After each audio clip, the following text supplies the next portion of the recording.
Hi guys, my name's Rochelle and I like to build stuff. I wanted to give another IKEA piece a facelift. I just said I liked you, okay? That'll be the last bad thing that happens today. I'm going to provide you with some footage, I think, after. The money don't jiggle jiggle, it folds. So I'm starting with a bed frame from their HEMNES line. The owner of the bed frame is Anne, a lovely member of the TheSorryGirls team. And she's very excited for this bed frame to get a makeover because, as she says, she's got MCM taste, but an IKEA budget. So now that she's finally getting around to adding her personal style to her bedroom, I'm happy to help her keep her bed frame, but give it a look that she loves. So the other day I went over to her place to take some measurements of this bed frame in person, and it turns out that was a really good idea because some of the dimensions that I got were different than what I found on IKEA's website. So I don't know if she's got an older model of this bed or what, but I'm really glad that I've got measurements that I saw with my own eyes, and that's why you should, whenever possible, take measurements with your own eyes too. So first I want to make a headboard that's going to fit over the existing HEMNES headboard. It's actually going to sit on the side rails, sandwiched between the existing headboard and the mattress. Since she's got under the bed storage boxes that she'd like to be able to access, I'm actually going to try and make a couple of floating nightstands, maybe with a couple of drawers for a little bit of storage. I also want to make a footboard that will help to conceal the under the bed storage boxes that you can currently see at the foot of the bed. So I was thinking about replacing the front of these storage boxes, but they're actually still in really good shape. So I think I'm going to try and find another way to kind of conceal them, make them blend in with the rest of the bed, but stay tuned. I will probably be as surprised as you are to see what I actually do about that. Because I took about 1,000 individual measurements, I was able to plan out all of my cuts ahead of time. I realized that I could get all of my pieces out of 2 full 4x8 sheets of 3/4 inch plywood with very little waste. Oh, and a 2x2 sheet of 1/4 inch plywood. So we are gonna start this whole process kind of like I normally do by going to get some wood. So hopefully your hardware store, like mine, has a section where you can get smaller panels, because I actually only need a very small amount of 1/4 inch plywood to make the bottoms of my drawers. And this is gonna save me a whole lot of money rather than having to buy a full sheet for just this. And so to make our plywood look like solid wood, we are gonna finish it off with some adhesive edge banding.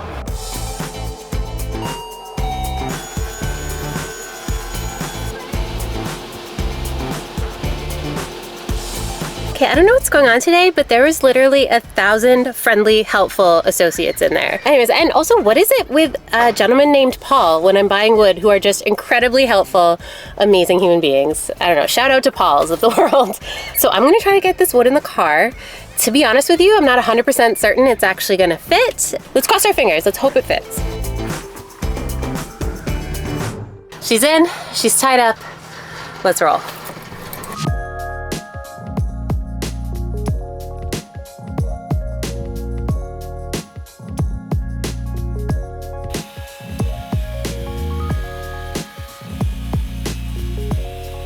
Okay, it's a lot of pieces of wood, but we got them all cut. Luckily, we were able to get a lot of cuts done at the hardware store, and then we did the rest here at the office.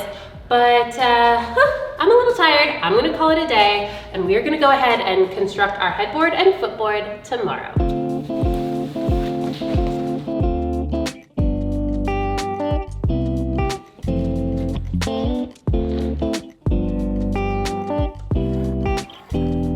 So you might be wondering why we marked out these notches on either side of our headboard piece. So our plan is for this headboard piece to be supported on the side rails of the bed frame, but there is also a support bar on the underside that holds up the bed slat. Thought it was a good idea to maybe add a little bit of extra support, so we are just gonna make the headboard tall enough to hit that support piece down below, and then have these notches out so that it clears the side rails on the side. Because these cuts are notches and not cuts that are going all the way through this piece, unfortunately, I can't do it with just the circular saw. That is because a circular saw actually has a round blade. And because of that, it doesn't actually cut the same distance on the top side of your board as it does on the underside. So what I'm gonna do is I'm going to start my cuts with the circular saw because I just find it faster and easier to get a nice straight line. And then when I get closer to my end point, I'm gonna stop using the circular saw and switch it out for the jigsaw, which is gonna allow me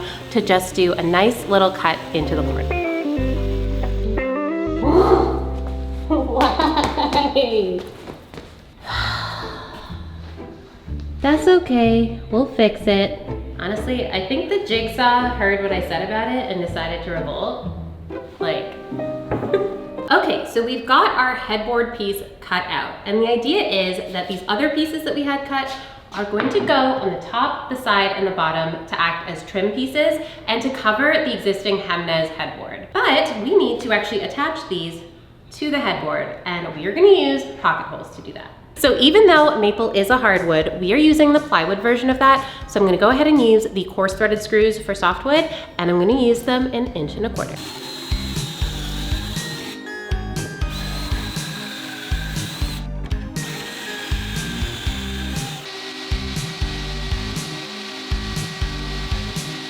So I've got a trim piece that's gonna run the entire length of the top of our headboard, and then 2 pieces that are gonna flank it on the sides, and then 2 pieces for the underside.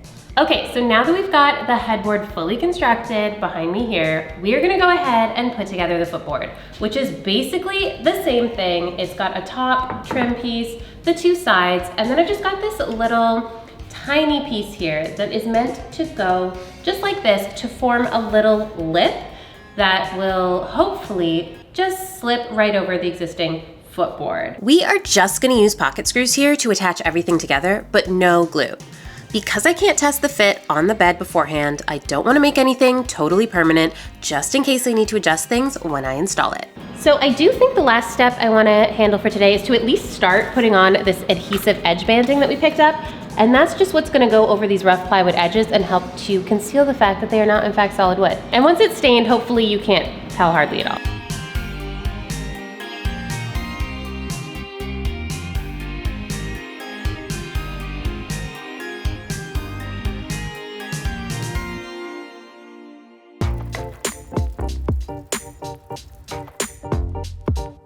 Morning, we're gonna build some drawers today. So I'm actually gonna make these nightstands with drawers from scratch out of the same maple plywood that we've used for the headboard and footboard. If you're looking for a really great IKEA hack on how you can make floating nightstands with drawers, Kelsey actually made a video a couple years back where she did just that, and I think she did it brilliantly. So to make our drawer, essentially we're gonna start by making a box. So one way to do this is to do a butt joint, which is where 2 pieces butt up against one another. So this is the edge grain of one piece butting up against the face grain of another. It's a very simple joint and I use it all the time, but it doesn't necessarily look the nicest. So another way you could do it is to do mitered corners. So that's where you cut the edge of each of your pieces at a 45-degree angle and then butt them up together. So these 2 pieces were each cut with a 45-degree and then joined up together to form that 90-degree corner. And part of the reason that it's so difficult for you to see that is because it creates such a nice joint that it almost looks seamless. So that's what I think we want to do for these nightstand drawers. So while I said that I had mitered corners on this box that I made, that might not actually be the case. I know I have a tendency to use the 2 words interchangeably, but an angle cut through wood is actually known as a miter or a bevel. So from what my understanding is, a miter cut is actually to cut an angle through the face of your wood, whereas a bevel cut is to cut that angle through the thickness or the length. But from here on out, I think I'm going to refer to what I'm about to do as a bevel cut. So this is a digital angle gauge, and I'm gonna use this to help make sure that my saw blade is exactly at 45 degrees for my angled cuts.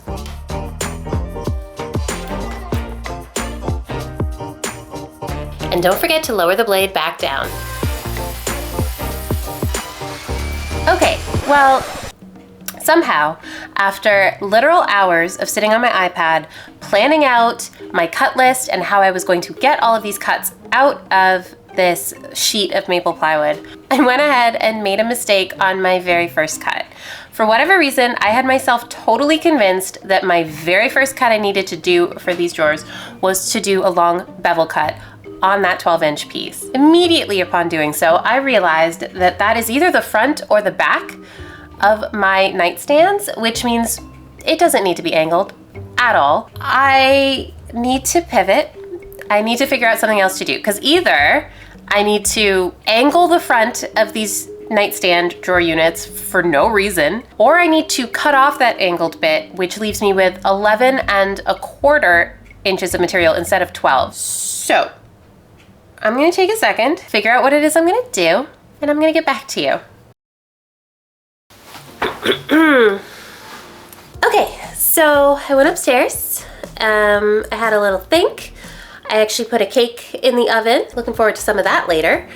But I think I am going to leave the angled cut as is for now, because it dawned on me that whether I leave it or I cut it, my drawer insert is gonna have to be made a little bit narrower than I intended to anyways. So I'm going to keep going, build it out, and see how I like it with the look of an angled front. And if I don't like it at all, then we'll just go ahead and chop it off later. Sound like a plan? Sounds like a plan.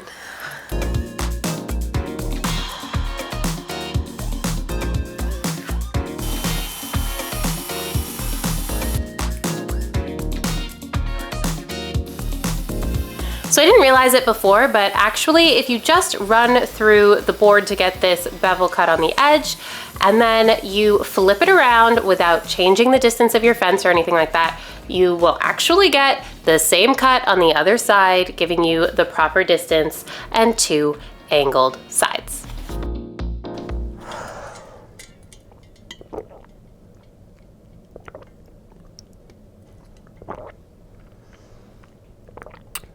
Does water count as a snack?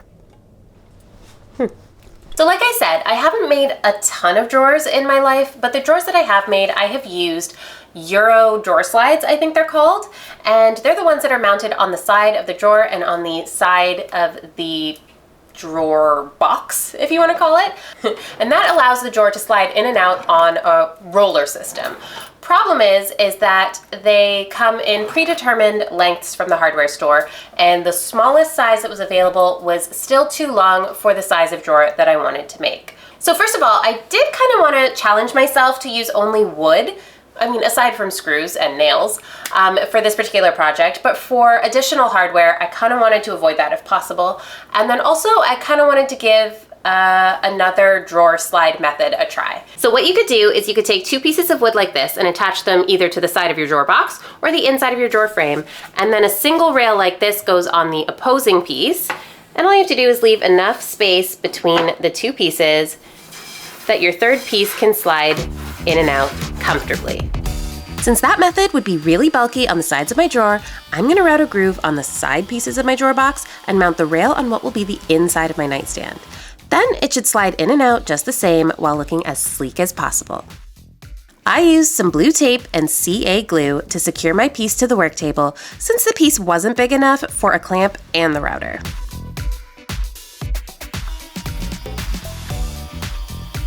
First I tried a jigsaw and chisel, but quickly realized I could just use the router to notch out the back side of my drawer as well. Since I didn't want to add any hardware like a knob or a pull to the front of my drawer, I created a nice little curved cutout just big enough for a hand to fit. Then, rather than just attaching the bottom piece to the underside of the drawer, I cut a groove that was 1/4 inch deep and 1/4 inch wide to hold the bottom in place. I used pocket screws to attach it all together, and the drawer box construction was done. Don't worry, I'm gonna plug those holes later so it'll be beautiful. But I need a table for this drawer to sit in. I had a rare moment of actual foresight, so I added those rails to the side pieces before gluing everything together. The tape trick is the best way I've seen for gluing up those beveled corners. It helps you hold it together as you fold each piece over to meet the next one. I made sure all of my edges were well covered in glue, and I got to use my fancy new band clamps to clamp it together as tight as I could. A straw really helps to get that excess glue out of the corners. Guys, my corners are never perfect, so I use the side of a screwdriver to coax the wood closer together, sanded it smooth, and you would never know.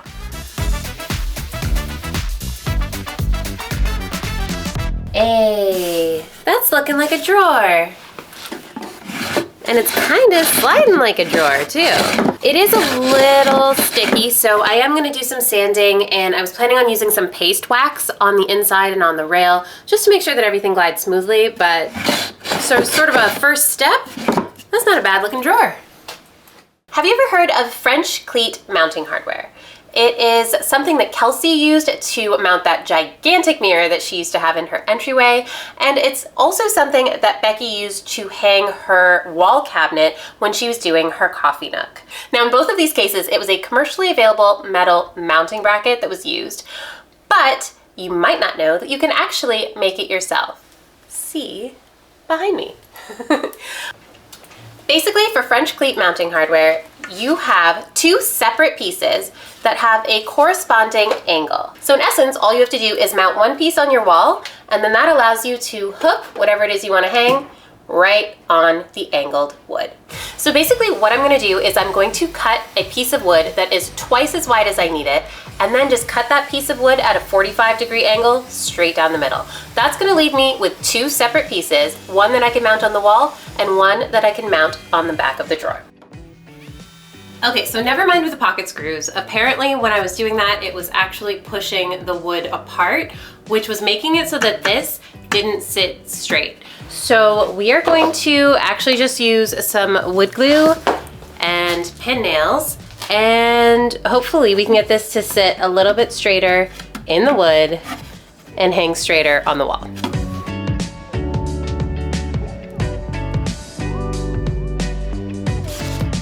Make sure you know where your fingers are and that they're not in line, because that would hurt. You know, hopefully you're not going to be able to see those by the time we stain it up.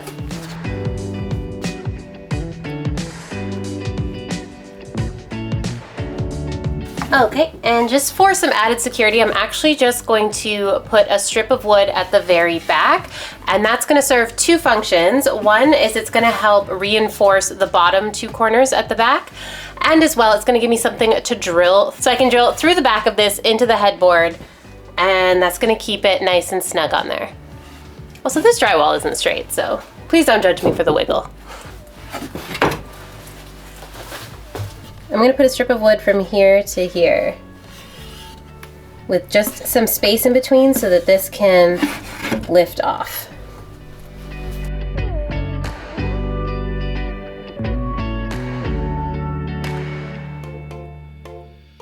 So I finished the drawers and I think they look really, really good despite how the first cut started.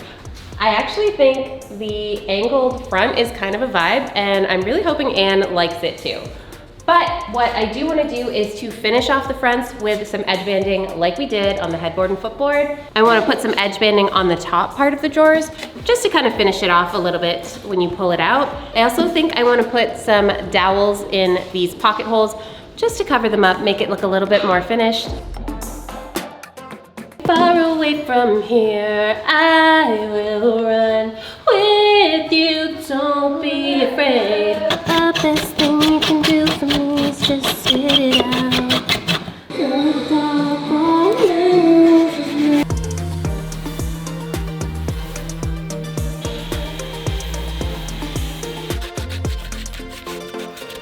While it is easy, I will not say that this was a quick process. Adding all of this edge banding and then trimming it to size was a lengthy process. And if any of you guys out there have any recommendations on how I can do that faster or cleaner even, I wanted to show you something that I found, because you remember how we had drawer fronts, the under the bed storage boxes that are on either side of her bed have these white fronts, and I decided not to recreate new drawer fronts out of wood, especially because these ones are in perfectly good condition. So what did I do? What did I find?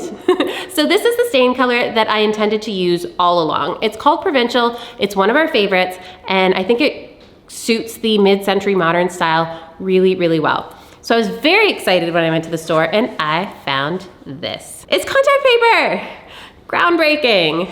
But it's actually wood grain contact paper, and look at this color match. I mean, it's not perfect, but it is so, so good. So I think if we cover the 4 under the bed storage bin fronts with this contact paper, it's really gonna give us that illusion of a solid wood bed frame rather than just a headboard and footboard. Give it a gentle flip. You're not even close enough. Woo! Let's do it.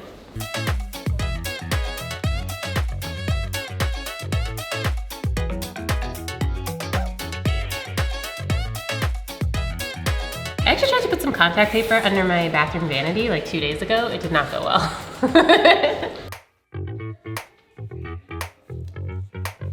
That's what DIY is about, man. You live, you learn. The next 3 drawer fronts will be better. Psych, it's not me.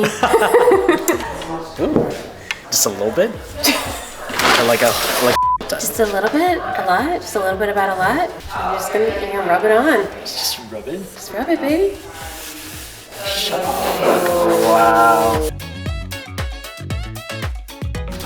Justin is the nicest person alive. Helping with staining. The smallest job, but it's so much fun though. What was that?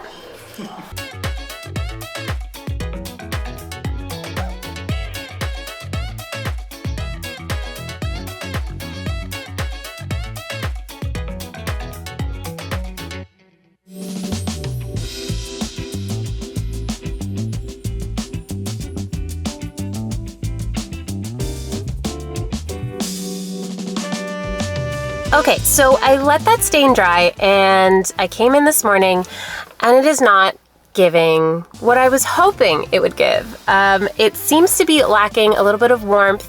It's definitely gone a little bit cool toned. It doesn't match the contact paper whatsoever, and I can't have that. So I did a little bit of stain testing from things that we had, and it looks like this gun stock, which is looks really quite orange on the can, but it is layering over that provincial to give it a lot more warmth, a lot more richness. But that's the thing with stain. It is kind of a toss-up almost every time I use it. So I don't think the provincial layer is a waste. I think it's a good base for going over with our gun stock, but the problem is I don't think I have quite enough to cover all the pieces for this bed upgrade with what we've got. So I just gotta run out, grab another little can of that gun stock stain, and then just give everything another coat of stain. And I think we're gonna be happier with the color in the end.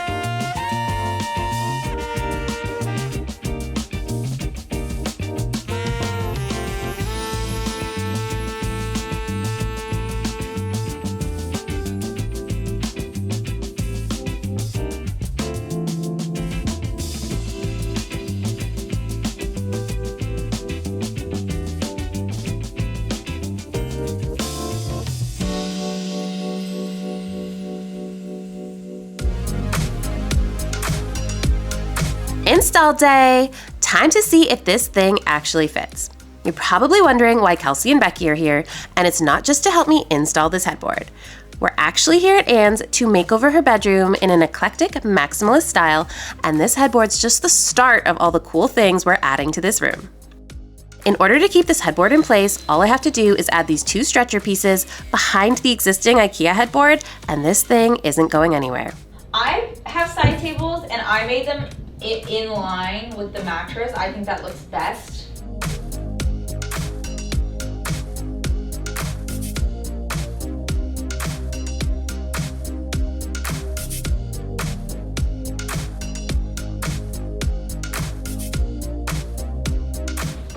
Just like this? That's the idea. Nice. Wow. That's satisfying. We used glue and some pin nails to attach the lip, which is going to keep this footboard secured so it doesn't fall off. This contact paper looks really good. I'm impressed. Yeah. What a hack. What a hack. There's nothing a good IKEA hack can't accomplish. Beautiful.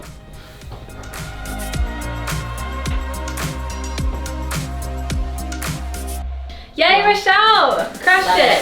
Love it.